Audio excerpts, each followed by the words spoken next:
ఈ ఉదయకాలము మనము దేవుని సన్నిధిలో చేరి ఆయనను మనము ఆత్మతోనూ సత్యముతోనూ ఆరాధించడానికి ప్రభువు మనకిచ్చిన కృపను బట్టి మనము ప్రభువును స్తుతిస్తూ ఉన్నాము. స్థానిక సంఘానికి యేసు క్రీస్తు నామమున వందనాలు తెలియచేస్తూ ఉన్నాను. ఈ ఉదయకాలము మనము దేవుని గ్రంథములో నుండి పాత నిబంధనలో ఆదికాండము 22వ అధ్యాయము, ఆదికాండము 22వ అధ్యాయము 11, 12 వచనాలు మనం చదువుకుందాం. యెహోవా దూత పరలోకము నుండి అబ్రహామా అబ్రహామా అని అతన్ని పిలిచెను. అందుకతడు చిత్తము ప్రభువా అనెను. అప్పుడు ఆయన, ఆ చిన్నవాని మీద చెయ్యి వేయకము, అతని నేమియు చెయ్యకము, నీకు ఒక్కడైయున్న నీ కుమారుని నాకియ్య వెనుతీయలేదు గనుక నీవు దేవునికి భయపడువాడవని ఇందువలన నాకు కనబడుచున్నదనెను. ప్రార్థన చేసుకుందాం. కృపా కనికరములు గల మా తండ్రి, సర్వోన్నతుడా, సర్వాధికారి, మీకు స్తోత్రములు చెల్లిస్తూ ఉన్నాము. కుసులూరులో మీరు స్వరక్తమిచ్చి సంపాదించుకున్న సంఘమును బట్టి స్తోత్రములు. సంఘమును మీరు ప్రేమిస్తూ ఉన్నారు, సంఘమును మీరు పోషిస్తూ ఉన్నారు, సంఘమును మీరు భద్రపరుస్తూ ఉన్నందుకు స్తోత్రములు. సంఘములో జరిగే ప్రతి కూడికలు, ప్రతి పరిచర్యను మీరు దీవించండి నాయనా. పరిశుద్ధుల కుటుంబాలను మీరు బలపరచండి. రక్షణ లేని వారికి రక్షణ మీరు దయచేయమని మీ సన్నిధిలో ప్రార్థన చేస్తూ ఉన్నాము. స్థానిక సంఘములోని ప్రతి అక్కరలు, అవసరతలు మీ మహిమలో నుండి మీరు తీర్చండి. ఈ ఉదయకాలము మీ సన్నిధిలో మీ వాక్యము చదువుకొని మీ వాక్యము కొరకై మేము కనిపెట్టుకొని ఉండగా మాతో మీరు మాట్లాడమని, ఈ దీనుని బలహీనుని కనికరించుమని యేసు క్రీస్తు ప్రభు నామమున స్తోత్రములు చెల్లించి వేడుకొనుచున్నాము తండ్రి. ఆమేన్. ప్రభువునందు ప్రియులారా, మనము ఆదికాండము 22వ అధ్యాయము 11, 12 వచనాలు మనము చదువుకున్నాము. ఈ 2 వచనాలలో మనము చూచినప్పుడు 12వ వచనములో అబ్రహాము యొక్క జీవితంలో ఒక ప్రత్యేకమైన గుణమును మనము చూస్తున్నాము. ఏమిటి ఆ గుణము అంటే, అబ్రహాము దేవునికి భయపడువాడు. దేవునికి భయపడువాడు. అబ్రహాము తన జీవితములో నేర్చుకున్న ఒక అలవాటు ఏమిటి అంటే, దేవునికి భయపడుట నేర్చుకున్నాడు. దేవునికి భయపడుట అనేది చాలా చాలా ప్రాముఖ్యమైనది. దేవునికి భయపడుట అనేది చాలా ప్రాముఖ్యమైనది. ఒక సామాన్యమైన మానవుడు ఒక అధికారికి భయపడుతున్నాడు. ఒక సామాన్యమైన మానవుడు ఒక నాయకునికి భయపడుతున్నాడు. ఒక సామాన్యమైన మానవుడు ఉన్నతమైన స్థితి కలిగిన వ్యక్తికి భయపడుతున్నాడు. భయపడుట అంటే అందులోనే గౌరవించుట, ఘనపరచుట. గౌరవించుట, ఘనపరచుట. ఒక సామాన్యమైన మానవుడు ఒక అధికారికి ఎంతగా భయపడుచున్నాడో, ఒక సామాన్యమైన మానవుడు ఒక నాయకునికి ఎంతగా భయపడుచున్నాడో, ఒక సామాన్యమైన మానవుడు మంచి స్థితి గలవానికి ఎంతగా భయపడుచున్నాడో,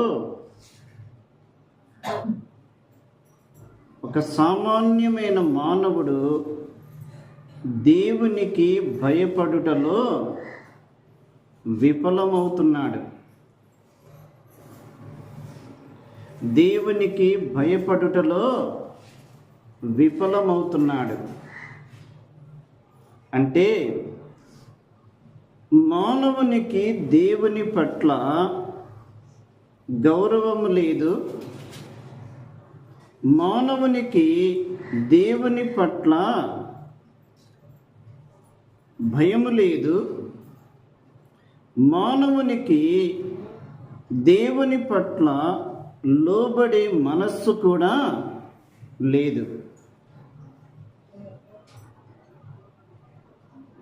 మొండితనము, తిరుగుబాటు, అవిధేయత, తిరస్కారము,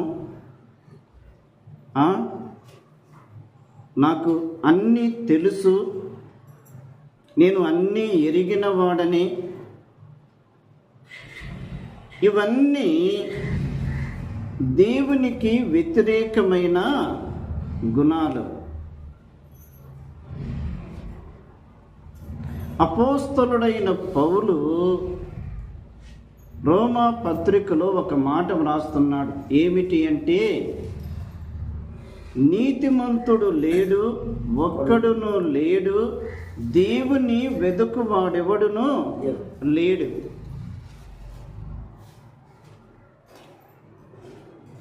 దేవుని భయము వారిలో ఎంత మాత్రమును లేదు. చూడండి, రోమా పత్రిక 3వ అధ్యాయములో, రోమా పత్రిక 3వ అధ్యాయములో 17వ వచనములో 16వ వచనము, నాశనమును కష్టమును వారి మార్గములలో ఉన్నవి, శాంతి మార్గము వారెరుగరు, వారి కన్నుల ఎదుట దేవుని భయము లేదు. ఎవరికి? దేవుని వెదకని వారికి, దేవుని గ్రహించని వారికి. పెదవుల క్రింద సర్ప విషము కలిగిన వారికి, నోటి నిండా శపించుటయు పగయు కలిగి ఉన్న వారికి,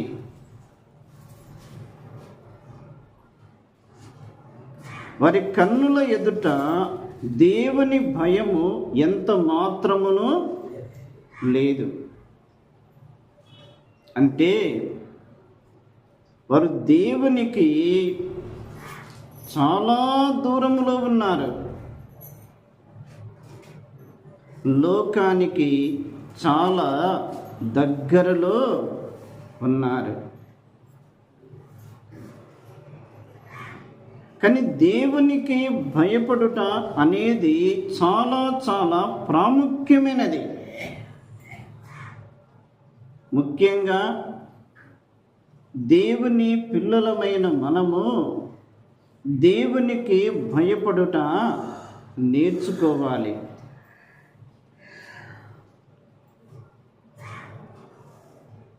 లూకాసు వార్త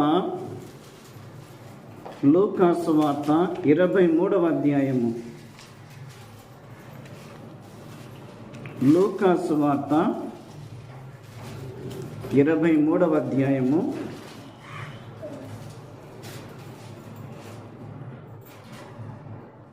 39వ వచనం చూడండి. వ్రేలాడ వేయబడిన ఆ నేరస్తులలో ఒకడు ఆయనను దూషించుచు, నీవు క్రీస్తువు గదా, నిన్ను నీవు రక్షించుకొనుము, మమ్మును కూడా రక్షించుమని చెప్పాను. అమ్మా జాగ్రత్తగా వినండి. సిలువ మీద ఇద్దరు నేరస్తులు వ్రేలాడదీయబడి ఉన్నారు. ఆ ఇద్దరు నేరస్తుల మధ్యలో యేసుక్రీస్తు ప్రభువు కూడా వ్రేలాడదీయబడి ఉన్నాడు. ఆ ఇద్దరు నేరస్తులలో ఒక నేరస్తుడు ఏమంటున్నాడు అంటే, ఆయనను దూషించుచు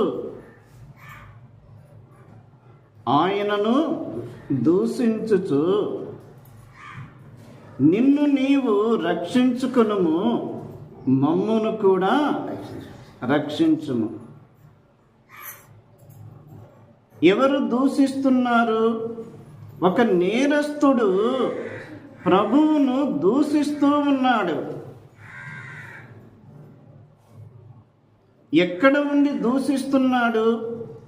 సిలువ మీద ఉండి ఆయనను దూషించుచున్నాడు.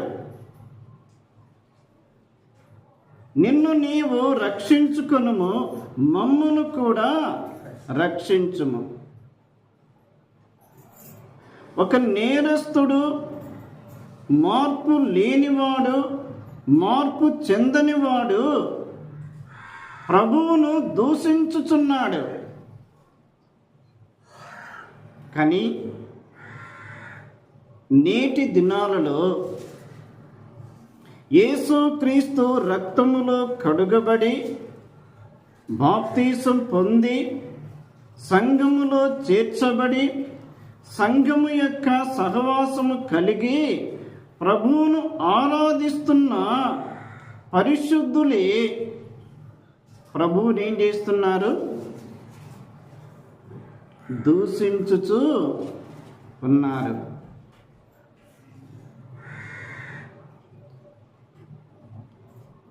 పలకకూడని మాటలు, ఉచ్చరింపకూడని పదములు, మాట్లాడకూడని మాటలు, వ్యర్థమైన మాటలు,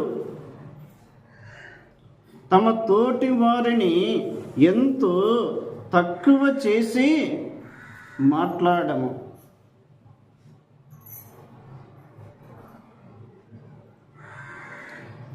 దేవుని పిల్లలే ఇష్టానుసారముగా మాట్లాడుతూ ఉన్నప్పుడు వారు ఎవరిని దూషిస్తున్నారు? వారు ప్రభువును దూషించుచున్నారు. రోమా పత్రికలో వ్రాయబడి ఉంది, మిమ్మును బట్టియే కదా నా నామము అన్య జనుల మధ్య దూషింపబడుచున్నది. మనలను మనం పరీక్షించుకోవాలి. మన మాటలు ఎలాగున్నవి? మనము మాట్లాడే విధానము ఏ విధముగా ఉంది? మనము ఉచ్చరించే సంభాషణ ఏ విధముగా ఉంది? మనము వినువారికి మేలుకరముగా మాట్లాడాలి. మనం పలుకుచున్న ప్రతిసారి కూడా క్షేమాభివృద్ధికరమైన మాటలు పలకాలి. ఇతరులకు ప్రోత్సాహకరమైన మాటలు మాట్లాడాలి. ఇతరులను ఆదరించే విధముగా మాట్లాడాలి. ఇతరులను పురికొల్పే విధముగా మాట్లాడాలి. అటువంటి మాటలు మనము నేర్చుకున్నప్పుడు, అటువంటి మాటలు మనం పలుకుతున్నప్పుడు మన ద్వారా మన ప్రభువుకు మహిమ వస్తుంది.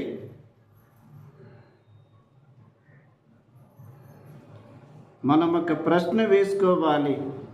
నా ద్వారా ప్రభువుకు మహిమ వస్తుందా? నా ద్వారా ప్రభువుకు అవమానము వస్తుందా? సిలువ మీద ఉన్న ఒక నేరస్తుడు, రక్షణ లేనివాడు, మారు మనస్సు లేనివాడు, మార్పు లేనివాడు, మార్పు చెందనివాడు ప్రభువును చూచి, నీవు క్రీస్తువు కదా, నిన్ను నీవు రక్షించుకొనుము, మమ్మను కూడా రక్షించుము, ప్రభువును దూషించుచున్నాడు. మరి మనము పరిశీలన చేసుకోవాలి. లూకాసు వార్త 23వ అధ్యాయములో 42వ వచనము, ఆయనను చూచి యేసు, నీవు నీ రాజ్యములోనికి వచ్చినప్పుడు నన్ను జ్ఞాపకము చేసుకొను. ఒక నేరస్తుడు ప్రభువును దూషించుచున్నాడు. మరి ఒక నేరస్తుడు ప్రభువును చూచుచున్నాడు. మనము ప్రభువును చూచుచున్నంత కాలము మనము ప్రభువు యొద్ద నుండి శ్రేష్టమైనవి నేర్చుకుంటాము. మనము లోకమును చూచినంత కాలము వ్యర్థమైన వాటిని నేర్చుకుంటాము. ఒక నేరస్తుడు ప్రభువును దూషించుచున్నాడు. మరి ఒక నేరస్తుడు ప్రభువును చూచుచున్నాడు. ఈ రెండవ వాడు ప్రభువును చూస్తున్న కొలది ప్రభువులో ప్రత్యేకతను గమనిస్తూ ఉన్నాడు.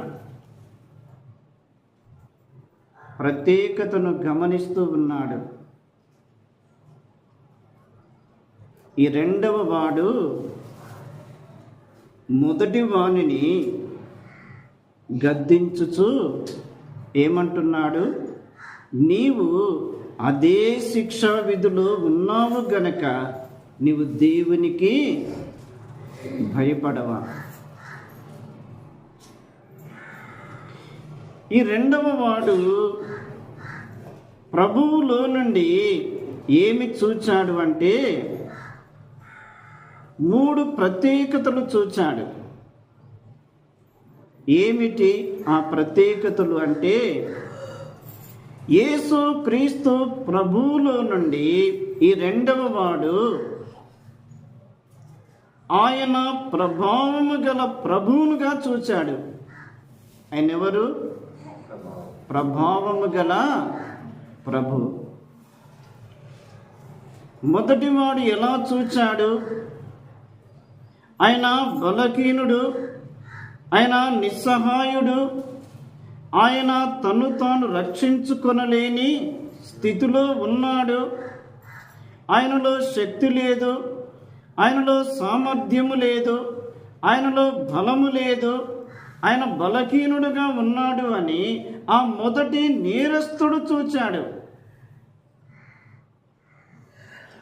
కానీ రెండవ నేరస్తుడు ప్రభువులో నుండి ఏమి చూచాడు? ఆయన ప్రభావము గల దేవుడు, ఆయన సర్వాధికారి అయిన దేవుడు, ఆయన సమస్తమునకు అధికారిగా ఉన్నవాడు, ఆయన సృష్టికర్త, ఆయన సమస్తమునకు నిర్మాణకుడు, ఆయన చేతిలో సమస్తము ఉన్నది, ఆయనే సర్వాధికారి, ఆయనలో బలము ఉన్నది, ఆయనలో శక్తి ఉన్నది, ఆయనలో మహిమ ఉన్నది, ఆయనలో ప్రభావం ఉన్నది, ఆయనలో ఔన్నత్యము ఉన్నది.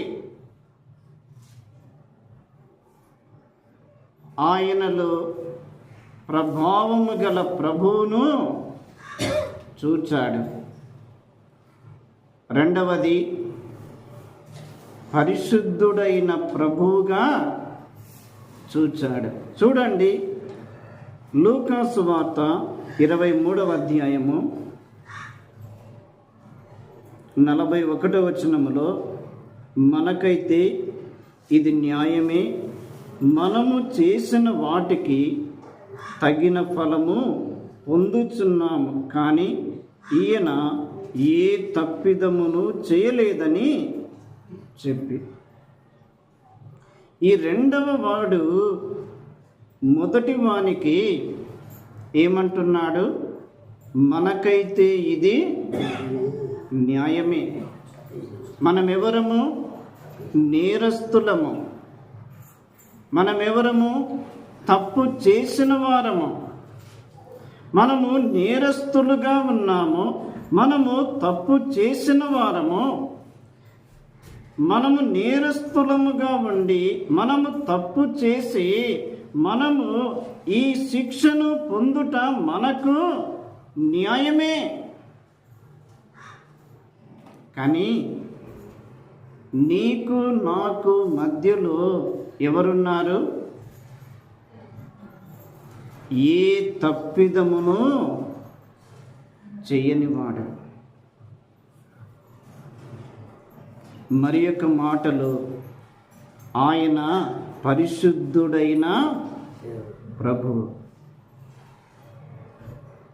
ఆయన పరిశుద్ధుడైన ప్రభువుగా ఈ రెండవ వాడు గమనించాడు.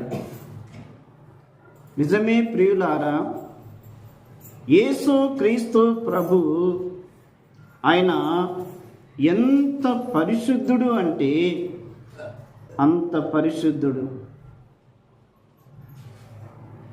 ఆయన పరిశుద్ధతను గూర్చి మనము ఏమని వర్ణించగలము? ఆయన పరిశుద్ధతను ఎలాగూ వివరించగలము? ఆయన పుట్టుకలో పరిశుద్ధుడు, ఆయన జీవితములో పరిశుద్ధుడు, ఆయన పరిచర్యలో పరిశుద్ధుడు, ఆయన ప్రవర్తనలో పరిశుద్ధుడు, ఆయన క్రియలలో పరిశుద్ధుడు, ఆయన మాటలలో పరిశుద్ధుడు, ఆయన జీవితం అంతటిలో కూడా ఆయన పరిశుద్ధుడు. ఆయనలో లోపములు వెతకాలి అని ఎన్ని పర్యాయాలు ప్రయత్నాలు చేశారు. యేసు ప్రభువే అన్నాడు, నాయందు పాపమున్నదని మీలో ఎవడు స్థాపించును కదా. ఎంత ధైర్యమో! ఆయనలో ఏ లోపము లేదు, ఆయనలో ఏ పాపము లేదు, ఆయనలో ఏ కపటమును లేదు. ఆయన పరిశుద్ధుడు. మనము చాలాసార్లు మన క్రైస్తవ సునాద కీర్తనలలో నుండి మొదటి కీర్తన పాడుకుంటాం. ఏమని? పరిశుద్ధ పరిశుద్ధ పరిశుద్ధ ప్రభువా, వరదూతలైనను నిన్ను వర్ణింపగలరా. పరలోకములో ఆయన మహిమలో ఉండగా ఆ మహిమలో 24 పెద్దలు ఉన్నారు, 4 జీవులు ఉన్నవి, కోట్ల కొలది దూతలు ఉన్నారు. వారు పాడుచున్న ఒకే ఒక కీర్తన, పరిశుద్ధుడు పరిశుద్ధుడు పరిశుద్ధుడు. ఆ పరిశుద్ధుడే మన కొరకు లోకానికి వచ్చి బలి అగుట ద్వారా ఆయన బలి అర్పణలో నుండి నీకు నాకు ఏమి దొరికింది? పరిశుద్ధత దొరికింది. ఒక మాట మనం చదువుకుందాం. అపోస్తలుడైన పౌలు కొరింథీయులకు వ్రాసిన మొదటి పత్రిక 6వ అధ్యాయము 11వ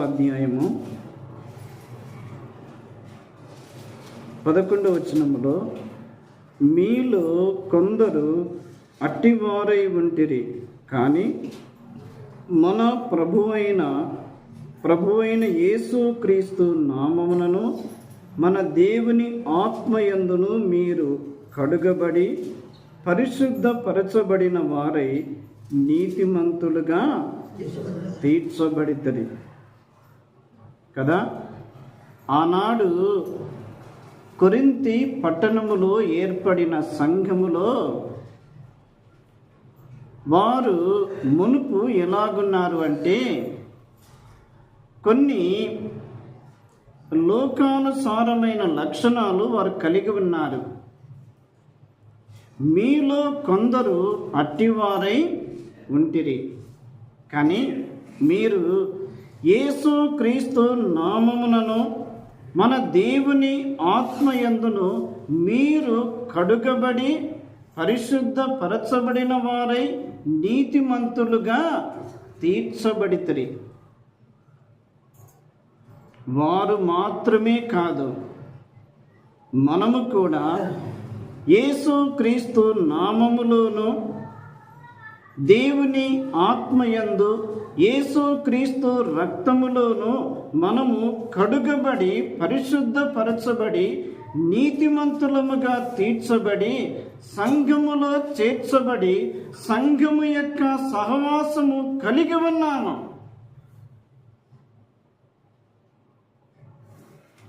ఇంకా రక్షణ లేకుండా, మారు మనస్సు లేకుండా, పాప క్షమాపణ అనుభవం లేకుండా, పరిశుద్ధమైన జీవిత అనుభవం లేకుండా నీవున్నావా? ఇదే మిక్కిలి అనుకూలమైన సమయము. ఒకటి, ఆ రెండవ నేరస్తుడు ప్రభువులో నుండి ప్రభావము గల ప్రభువును చూచాడు. రెండవది, పరిశుద్ధుడైన ప్రభువును చూచాడు. మూడవది, పునరుత్థాన బలము కలిగిన ప్రభువును చూచాడు. ఏమన్నాడు? ఈ రెండవ వాడు ప్రభువును చూచి, యేసు, నీవు నీ రాజ్యములోనికి వచ్చినప్పుడు నన్ను జ్ఞాపకము చేసుకొనుము అంటే, యేసు ప్రభు ఏమన్నాడు? నీవు నేరస్తుడవు కదా, తప్పిదములు చేసిన వాడవు, అనేకులకు నష్టమును కలిగించిన వాడవు, నీ మూలముగా అనేకులు నష్టపోయారు. అటువంటిది నీకు నా రాజ్యము కావాలనా అని అన్నాడా? అనలేదు. వెంటనే ప్రభు నేడు నీవు నాతో కూడా పరదేశులో ఉండు. నీవు మరణిస్తావు, నేను మరణిస్తాను. నీవు సమాధి చేయబడతావు, నేను కూడా సమాధి చేయబడతాను. కానీ నేను తిరిగి లేపబడుదును. నేనుండే స్థలములో నీకు ప్రవేశము ఇస్తాను. ఎంత గొప్ప భాగ్యమో ప్రియులారా! ఆనాడు ఒక నేరస్తునికి భయము లేదు, మరి ఒక నేరస్తునికి భయము ఉన్నది.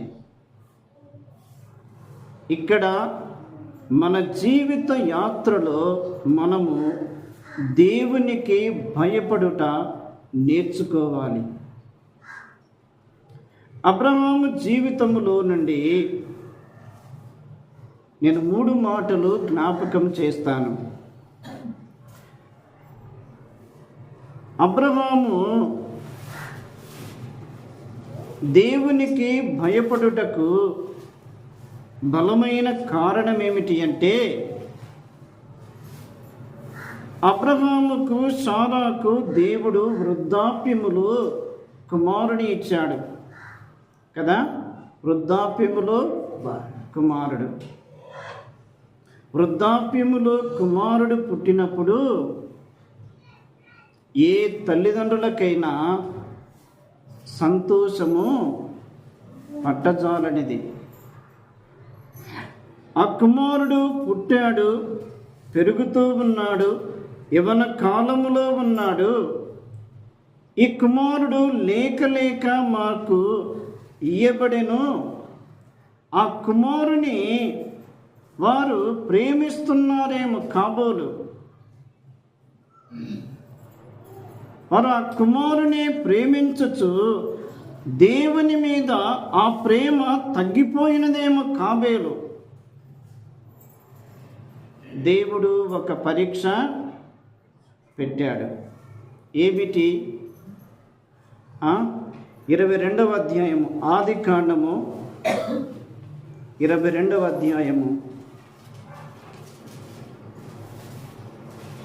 2వ వచనములో,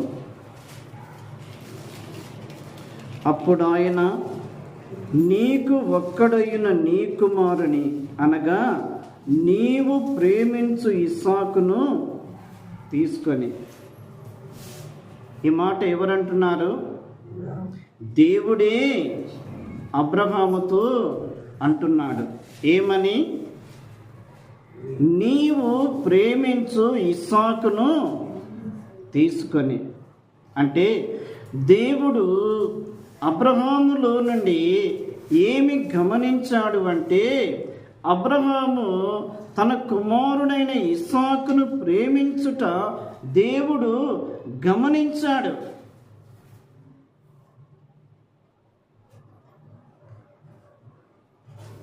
దేవుని కంట మనము దేవుని కంటే దేనిని ఎక్కువగా ప్రేమించకూడదు. దేవుని కంటే దేనిని మరి ఎక్కువగా ప్రేమించకూడదు.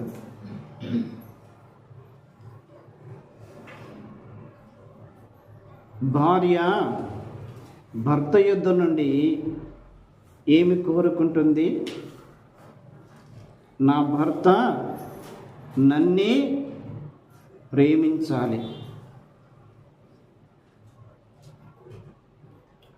నా భర్త నన్ను కాకుండా వేరొకరిని ప్రేమించుట మొదలు పెడితే ఆ భార్యకి ఎలాగుంటుంది? తట్టుకోలేదు. భర్త కూడా భార్యను తప్ప మరెవరిని ప్రేమించకూడదు. అలాగే మనకు దేవునికి మధ్య ఉన్న ఆ ప్రేమ సంబంధములో మనము దేవుని ఎక్కువగా ప్రేమించాలి, మన కుటుంబమును ప్రేమించాలి.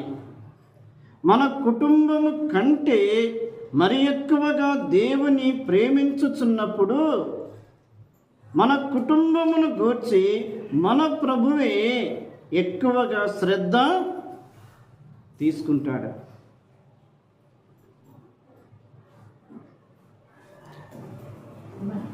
అబ్రహాము, నేను నిన్ను ప్రేమించుచున్నాను అనే దానికి గుర్తుగా దేవుడు చెప్పిన స్థలానికి బయలుదేరి వస్తున్నాడు. దానికంటే ముందుగా దేవుని మాటకు అబ్రహాము లోబడెను. దేవుని మాటకు అబ్రహాము లోబడెను. చూడండి, 22వ అధ్యాయము 2వ వచనం, ఆదికాండము 22వ అధ్యాయము 2వ వచనములో, నేను నీతో చెప్పబో పర్వతములలో ఒక దాని మీద దహన బలిగా అతని నర్పించుమని చెప్పాను. తెల్లవారినప్పుడు అబ్రహాము లేచి, దేవుడు పెట్టిన పరీక్ష ఏమిటి? అమ్మా వినండి, దేవుడు పెట్టిన పరీక్ష ఏమిటి అంటే, నేను నీకు కుమారుని ఇచ్చాను కదా, ఆ కుమారుని నేను చూపించే పర్వతములలో ఒక దాని మీద నీవు దహన బలిగా అర్పించుము. ఈ మాట అబ్రహాము విన్న తరువాత ఏమైనా ఆలోచన చేశాడా? అబ్రహాము తన భార్యతో ఏమైనా సంప్రదింపులు జరిగాయా? ఏమీ లేదు. తెల్లవారగానే అబ్రహాము లేచి సిద్ధపడి వెళుతున్నాడు. ఒకటి, అబ్రహాము దేవుని ప్రేమించుచున్నాడు అనే దానికి సూచనగా ఒకటి, దేవుని మాటకు లోబడెను. దేవుని మాటకు లోబడెను.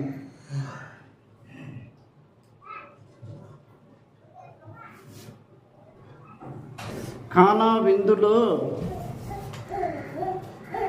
యేసు తల్లి అయిన మరియా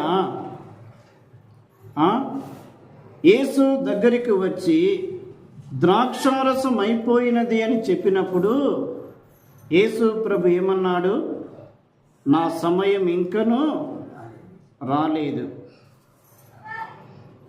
అదే యేసు తల్లి అయిన మరియా పరిచారకులతో ఏమన్నది? ఆయన మీతో చెప్పునది చేయుడి. పరిచారకులు ప్రభు చెప్పిన మాట ప్రకారముగా చేయుట ద్వారా అక్కడ ఏం జరిగింది? నీళ్లు ద్రాక్షారసముగా మార్చబడెను. మనము కూడా ప్రభు మాటకు లోబడాలి. ప్రభు మనతో ఏమి మాట్లాడుతున్నాడో దానికి మనము సంపూర్ణముగా లోబడవలెను. యోహాను సువార్త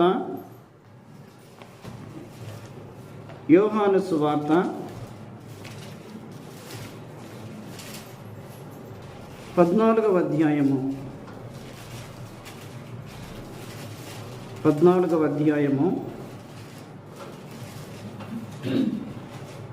వచనములో, మీరు నన్ను ప్రేమించిన ఎడల నా ఆజ్ఞలను గైకొందురు. మనము ప్రభువును ప్రేమించుచున్నాము అనే దానికి రుజువు ఏమిటి అంటే, అబ్రహాము యొక్క జీవితంలో నుండి ఒకటి, దేవుని మాట విన్నవాడు. వినుట అంటే ఒక చెవిలో విని మరి యొక్క చెవిలో విడిచిపెట్టిన వాడు కాదు. విన్న మాటను తన ఆచరణలో పెట్టినవాడు.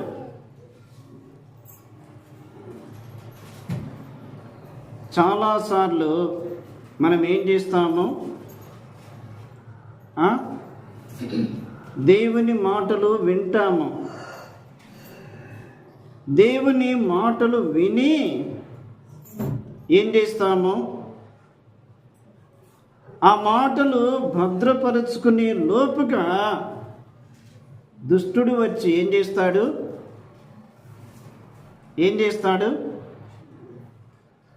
ఎత్తుకొని పోతాడు. దుష్టుడు ఆ మాటలు ఎత్తుకొని పోయినప్పుడు ప్రభువు నీతో ఏమి మాట్లాడినాడు, ప్రభువు నీకు ఏమి చెప్పినాడు, దేవుని దాసులు ఏ వర్తమానమునిచ్చారు అని అడిగితే ఏం చెప్తారు?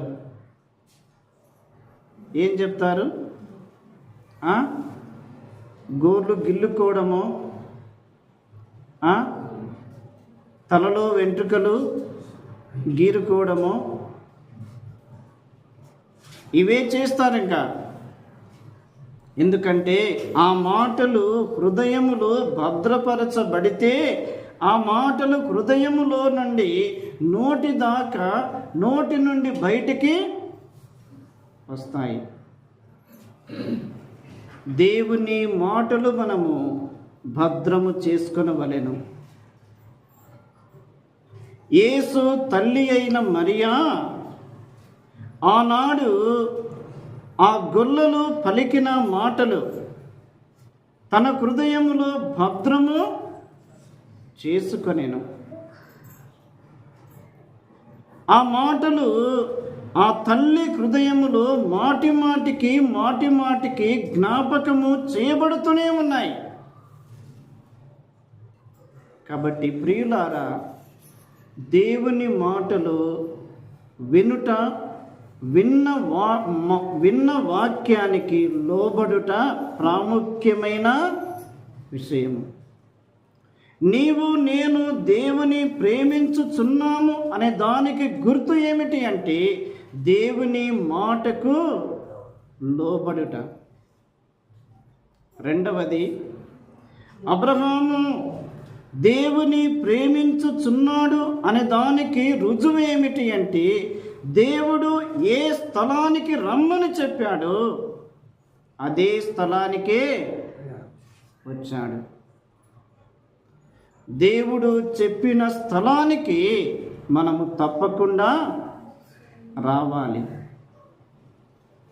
దేవుని ప్రజలు మాటికి దేవుని సన్నిధికి రావలెను, దేవుని మందిరమునకు రావలెను, ఆయన పాదముల చెంతకు రావలెను, ఆయన సన్నిధిలో కూర్చునవలెను, ఆయన సన్నిధిలో ఆయనతో సహవాసము చేయవలెను, ఆయన చెప్పిన స్థలానికి రావాలి.